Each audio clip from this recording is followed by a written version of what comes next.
Mike. How's everybody today? Good, Coach. Well, reviewing the last game, it's always good to win, but and we did some good things in the game, but we're a little inconsistent in the way we played on both sides of the ball. So we have a lot of things to work on, a lot of things to improve, and I think the key thing that the players and everybody needs to understand is, playing a team like we're playing this week, it's going to be necessary for us to play better in this game, execute better, be more consistent, have better fundamental execution. And I think the best way to do that is to focus on preparation each day this week. What do you do on Monday, what do you do on Tuesday, what do you do on Wednesday, what do you do on Thursday, and really get it down and carry it into the game with good focus. We had some outstanding performances. You got the players of the week, Kenyon and Derek and Ashawn Robinson and Jaron Reed and Tony Brown, Nice Wonder, and Marie Smith on special teams. We don't really have any injuries to report. We got a couple guys that be in black jerseys today, but I don't think anybody that will be out for this game. Ole Miss, certainly has an outstanding team. They've got a lot of experience returning, like 18 starters or whatever.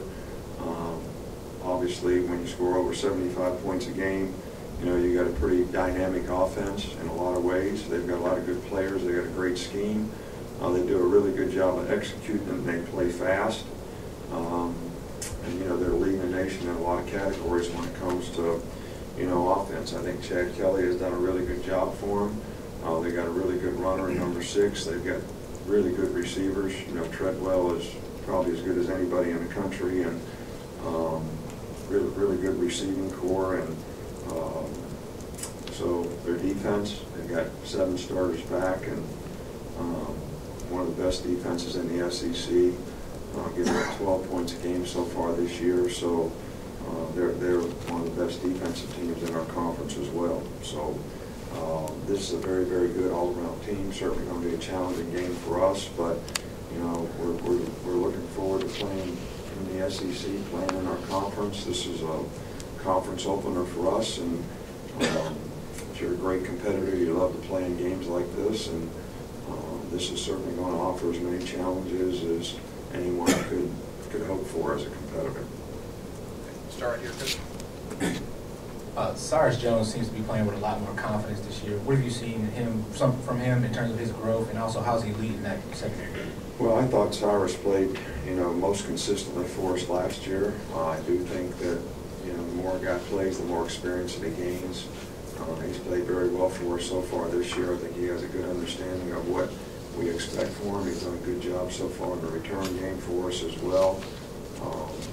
And he sets a good example in terms of how he works and what he does, and I think that's been a positive for us with some of the younger players in the group. The other side, Tony. Nick, in your preparation, is there any time at all spent looking at last year's game and lessons that can be learned from last year's game in Oxford? Well, I don't think there's any question about it. One of the most important things that we always do is, especially when it's the same staff, is you always look at, what did they do last year? How did they play defensively? What did they try to do offensively? And sort of evaluate, and we do this after we play the game, evaluate what we did well and what we needed to improve on. And that's the first thing we get out this year when we play somebody, is try to figure out how we can do those things better and how we can make those adjustments. So I always think that's a big part of planning. Right back over here to Aaron. Talking to Kenyon last week, he said you had a conversation with him, kind of slow things down, felt maybe he was trying to push and do too much. What do you remember from that conversation? How do you think he did this week with that? Well, I just thought after the first game, Ken was trying to make a big play every time he got the ball, and was really trying hard, maybe too hard, and that was affecting sort of the decision making, whether he should bring a ball out on the kickoff, or how he actually ran the play as it was designed to press the hole and get out of it. What you can get out of it, and the big plays will come. You got to let the game come to you, and I certainly think that he was a lot better, in this last game, and hopefully he'll be able to build on that. Over here to Matt. Nick, with OJ, just how well do you think he's playing through the first 2 games? It seems like he's had some very good moments, both catching the ball and also the blocking game also. OJ has done a really good job. He had a great camp, and he's been productive for us in 2 games in a row in the passing game, and I think it's important for us to continue that because he is a little bit of a mismatched player most of the time, and he's a very good athlete, very good receiver, and he has improved his blocking, and I think that has helped as well.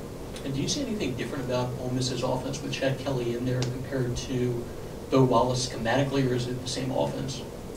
Well, it's, conceptually it's pretty much the same offense. I think that, they've always been a team that likes to do quarterback runs. He has run the ball a few times, and he is a very effective runner. When they bring the next quarterback in, number 2, they've done a little more of that. That doesn't mean they won't do it with Chad Kelly. He has done it some. Maybe not quite as much as Bo Wallace did it a year ago, but throwing the ball, executing their offense, he has done a fantastic job. Back Cecil. Coach, you recruited Robert Canducci. You've played against him. What's unique about him? What does he bring to them on both sides of the ball, I guess? Well, he's really, first of all, he's a really, really good athlete. He's a very instinctive football player. He's got great size. He's quick. He can pass rush. They put him over on offense, and you see his athleticism. The guy could probably be a really good tight end if he wanted to be, or they wanted him to be. So he's a very diverse player in terms of his physical skills, but also in the kind of instincts and athletic intuition he has to make a lot of plays. Okay, right here, Dwayne. Coach, you obviously went to the nickel a lot. How good do you feel like that will work against what Ole Miss brings with the multiple sets and the use of their tight ends? Well, I don't, they play some regular formations, but, they're quite a bit spread out. And, you got to play, at least match personnel when they have 3 receivers in the game. And, 17 is a bit of a mismatch player for him. The tight end, who is a very, very good receiver, a very athletic guy. So they kind of use him, on the line in the backfield as well as out as a wideout. So these are the things that you have to adapt to, adjust to. But it's pretty hard to play these guys if you don't play nickel. Back to this side, John. Nick, Laramie Tunsil has missed the first 2 games for Ole Miss, and I guess it's kind of unresolved as to whether he'll play this week. Do you have to game plan assuming that he does play, and kind of when figuring out defensive schemes, do you have to kind of look back to last year with tape of him playing, or just kind of go what you got so far this year? He's a very good player, and he's played some really good football, against us in the past, and I really don't know his circumstances in this situation. I don't know whether he's going to play or he's not going to play. It's for the defensive lineman basically to study. It doesn't change their scheme whether he plays or doesn't play. It doesn't change their plays. It doesn't change who gets the ball. It doesn't change the runs. It does, change a little bit how an individual might play against him.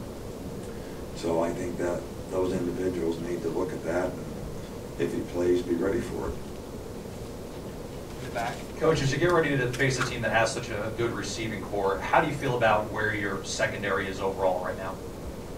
Well, I think we played better in the first, couple games. I don't think we played against the quality of receivers that, Ole Miss has. So this will be a challenge for them.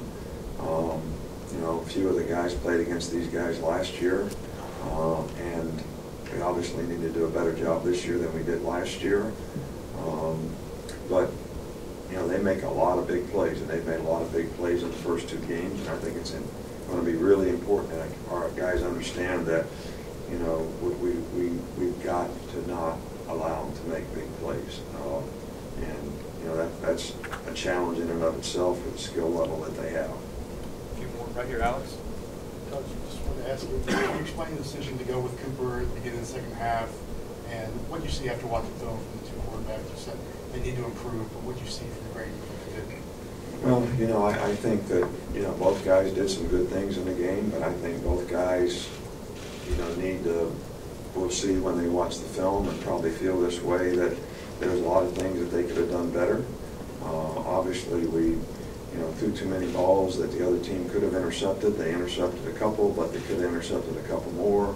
So, taking care of the ball is the number one concern, but managing the offense, getting us in the right protection, the right play, especially in third down situations, these are things that we need to do a much, much better job of. And if we do that, there were a lot more plays to be made out there, and I think both guys need to play better.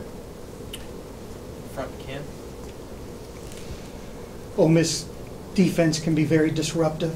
You guys had some trouble protecting the quarterbacks last Saturday. How do you feel about that unit? Well, Ole Miss's defense is very, very good. Their front is very active. They're very quick. And I think it's going to be a challenge for us because we did not pass protect, real well last week. We had some issues with speed rushers, in the first game. So we're going to have to do a much better job in that regard against what is probably, the best front that we've played to this point, no doubt. One more in the back, Jim. Going back to the quarterback situation, is the mindset still the same with splitting time, or is it still up in the air? Well, I think both guys need to improve, and I think, we evaluate this on a day-to-day basis, and, we're going to make the decision based on what we think is best for our team. If it's to play two guys, it would be to play two guys. If we think one guy is going to give us a better chance in this game, we'll certainly play that guy. Okay. Thanks, Coach. All right, thank you.